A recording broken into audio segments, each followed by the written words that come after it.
નવલા નોરતાના પડઘમ ચારે કોર સંભળાઈ રહ્યા છે અને યુવા હૈયા નવરાત્રિની મોજ માણવા માટે થનગની રહ્યા છે। ત્યારે સુરતમાં આજે TV13 ગુજરાતીએ સુરત પોલીસના સથવારે પ્રી નવરાત્રિનું આયોજન કર્યું છે। ખેલૈયાઓને વરસાદનું વિઘ્ન ન પડે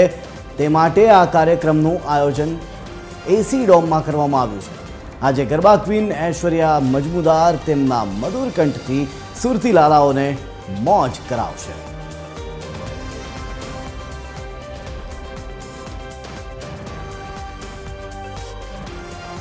લાવશે ખેલૈયાઓને વરસાદના વિઘ્નની સામે રક્ષણ મેળવવા માટે એસી ડોમમાં નવરાત્રિનું આયોજન કરવામાં આવ્યું છે। પ્રી નવરાત્રિ આયોજન એસી ડોમ ખાતે ખાસ એ જ બાબતને ધ્યાનમાં રાખીને કરવામાં આવ્યું છે કે જો વરસાદ વરસે તો પણ ખેલૈયાઓને વિઘ્ન ન પડે। ત્યારે વરસાદના વિઘ્નની સામે રક્ષણ પણ મળશે ખેલૈયાઓને અને એ ખેલૈયાઓ ઝૂમશે ગરબા ક્વીન ઐશ્વર્યા મજમુદારના તાલે। અને ટૂંક જ સમયમાં હવે જ્યારે આ પ્રી નવરાત્રિની શરૂઆત સુરત ખાતે થવા જઈ રહી છે ત્યારે આપણી સાથે વિસ્તારથી વાત કરવા માટે સંવાદદાતા દિવ્યેશ જોડાઈ રહ્યા છે। સીધા જઈશું સુરત એ જ એસી ડોમમાં। દિવ્યેશ, જણાવશો કે કેવો ઉત્સાહ, કેવો ઉમંગ જોવા મળી રહ્યો છે ખેલૈયાઓમાં, કેવી તૈયારીઓ થઈ છે? દિવ્યેશ। बिल्कुल बिल्कुल जे प्रकारे अत्याરના સીધા દ્રશ્યો બતાવવા માંગી જે પ્રકારે આખો એસી ડોમ જે છે તૈયાર કરવામાં આવ્યો છે। વિશાળ સુરતનો કહી શકાય કે મોટો જે આ એસી ડોમ છે તેની અંદર આ ઐશ્વર્યા મજમુદાર જે છે તે સુરતીઓને ગરબા કરાવશે ને ખાસ કરીને અત્યારે તમામ તૈયારીઓ જે છે તે કરવામાં આવી રહી છે ને ખાસ કરીને જે ગરબા નાઇટ છે તેમાં કઈ રીતે તમામ ઓર્કેસ્ટ્રા જે છે તે પોતાનું અત્યારે અભ્યાસ કરી રહ્યા છે અને તમામ જે કહી શકાય કે વિશાળ ડોમની અંદર આ પ્રકારની જે લાઇટિંગ વ્યવસ્થા છે તે લાઇટિંગ વ્યવસ્થાની સાથે તમામ સુરતીઓ જે છે તે આ ડોમની અંદર ગરબા ઘૂમશે અને મહત્વનું કહી શકાય કે જે પ્રકારે TV13 ન્યૂઝ ચેનલ દ્વારા જે પ્રકારે આ ગરબાનું આયોજન કરવામાં આવ્યું છે તેને લઈને શહેરભરમાં જે છે તે ઉત્સાહનો માહોલ છે તે જોવા મળી રહ્યો છે। ખાસ કરીને સુરત શહેરની વાત કરીએ તો જે પ્રકારે સુરત શહેરનું કહી શકાય કે આ વિશાળ ડોમ છે ને વિશાળ ડોમની અંદર TV13 ગુજરાતી ન્યૂઝ ચેનલ દ્વારા આ પ્રકારે પ્રી નવરાત્રિનું આયોજન કરવામાં આવ્યું છે અને તેમાં જે પ્રકારે સુરતીઓ જે છે તે મોટી સંખ્યામાં આજે ગરબે ઘૂમશે અને ઐશ્વર્યા મજમુદાર જે છે તે તમામ સુરતીઓને આ ગ્રાઉન્ડની અંદર જ ગરબા છે તે કરાવશે અને મોટી સંખ્યામાં જે પ્રકારે લોકોનો ઘસારો છે તે જોવા મળશે। એકંદરે કહી શકાય કે સુરત શહેરમાં જે પ્રકારે આજે જે આજના દિવસે જે પ્રકારની આ કાર્યક્રમ યોજાયો છે તેને લઈને શહેરભરમાં હાલ ચર્ચા જોવા મળે છે। જી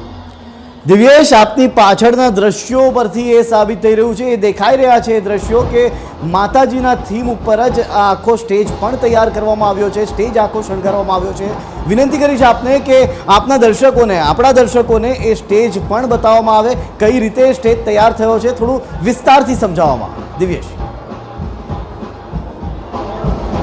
બિલકુલ બિલકુલ જોઈ શકાય છે જે પ્રકારે આ સ્ટેજ જે છે તે માતાજીની થીમ ઉપર બનાવવામાં આવ્યો છે અને આ જે પ્રકારે ગરબાનું આયોજન કરવામાં આવ્યું છે તે આયોજનમાં જે પ્રકારે ખાસ આ આકર્ષણનું કેન્દ્ર બનશે કારણ કે જે પ્રકારે માતાજીની સ્તુતિ કરવાની હોય છે ગરબામાં અને ગરબામાં આ માતાજીની સ્તુતિના આધારે જ જે પ્રકારે આખો આ તૈયાર કરવામાં આવ્યું છે એસી ડોમ। તેમાં ખાસ કરીને જે ત્રિશૂળ અને માતાજીનું જે મંદિર છે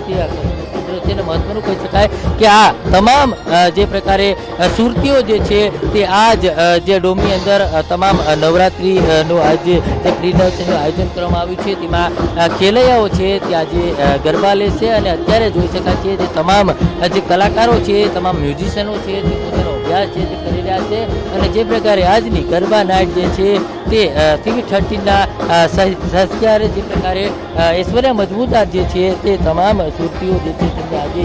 ગરબા કરાવશે અને મોટી સંખ્યામાં લોકો છે ત્યાં ડોમની અંદર ઉપસ્થિત રહેશે। ખાસ કરીને જે પ્રકારે આખો આ ડોમ તૈયાર કરવામાં આવ્યો છે એ ડોમમાં પણ જે પ્રકારની કહી શકાય કે સુરતીઓ જે છે તે મોટી સંખ્યામાં આવી શકે તે માટે તેને અલગ અલગ વ્યવસ્થા જે છે તે પણ આખા ડોમની અંદર કરવામાં આવી છે। અત્યારે જે પ્રકારની બેઠક વ્યવસ્થાની વાત કરવામાં આવે તો ખેલૈયાઓ તો ગરબા કરશે જ પરંતુ જે બેઠક વ્યવસ્થા છે તે પણ ખાસ કરવામાં આવી છે અને આખો આ એસી ડોમ છે જે કોઈ પણ પ્રકારનો અનિચ્છા બનાવ ન બને તે માટે તેને સુરત ફાયર તેમજ એમ્બ્યુલન્સ સહિતની જે અત્યારની અહીંયા જે તમામ તૈયારીઓ છે તે કરી દેવામાં આવી છે એટલે એકંદરે કહી શકાય કે આ બેઠક વ્યવસ્થા જે છે તેમાં પણ ક્યાંય ને ક્યાંય સોફાઓ અને ખુરશી મૂકવામાં આવે છે જેથી કરીને કોઈ પણ ખેલૈયાઓ ગરબા ખેલતા હોય તે દરમિયાન કોઈ પણ પ્રકારની અગવડતા ન પડે અને બેઠક વ્યવસ્થા જે છે તે યોગ્ય રીતે જળવાઈ રહે તે માટે થઈને આજનું આ જે સુરત જેમાં જે પ્રી નવરાત્રીનું આયોજન કરવામાં આવ્યું છે તેને લઈને શહેરભરમાં ચર્ચા છે તે જોવા મળી રહી છે. આભાર દિવ્યેશ સમગ્ર માહિતી આપવા માટે.